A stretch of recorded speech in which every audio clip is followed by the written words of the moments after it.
Let's move to another COVID story.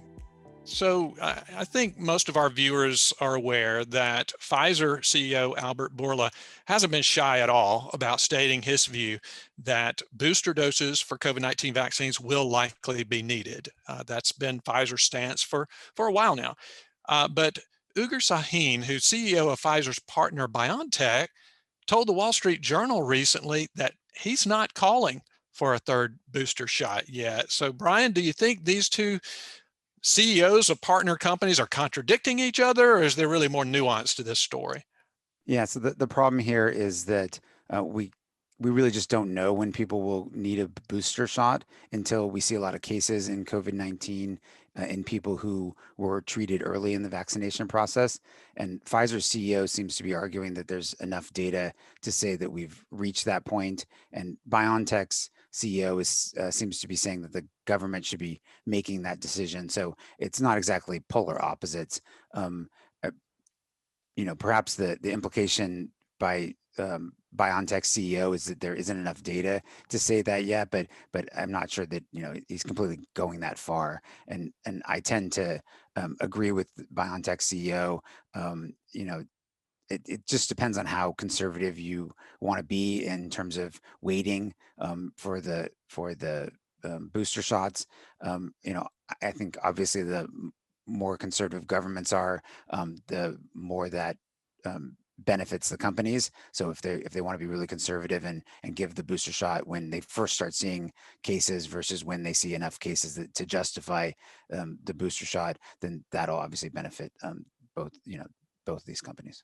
Yeah, and for what it's worth, I did see that Pfizer has released some preliminary data that seems to back up their view that booster doses would be helpful. I think this data shows much higher levels of neutralizing antibody levels with a third booster shot.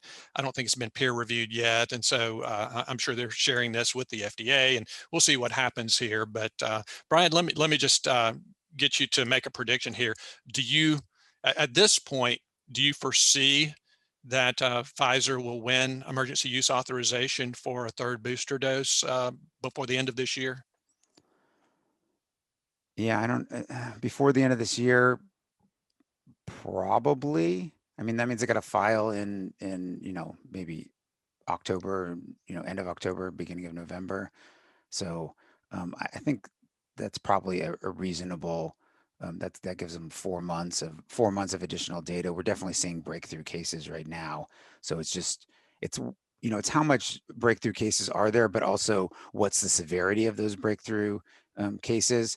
So if it's going to be people are mostly just have the equivalent of a cold or something between a cold and the flu, then I'm not sure that the FDA is going to approve a booster dose, considering that there are side effects involved. And so, you're avoiding getting that kind of level of severity of a disease, but you're exposing yourself to potential side effects from the booster dose.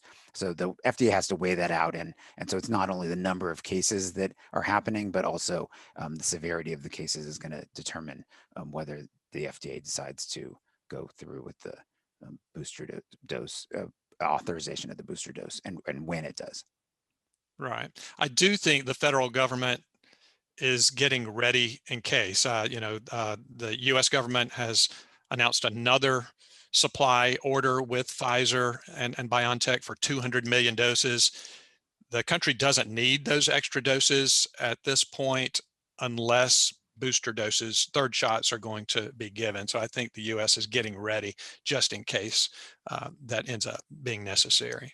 Yeah, I mean, I think we're probably going to end up with booster shots eventually. It's just when is that exactly the case? The Right. the timing of that is, I think, still somewhat up in the air.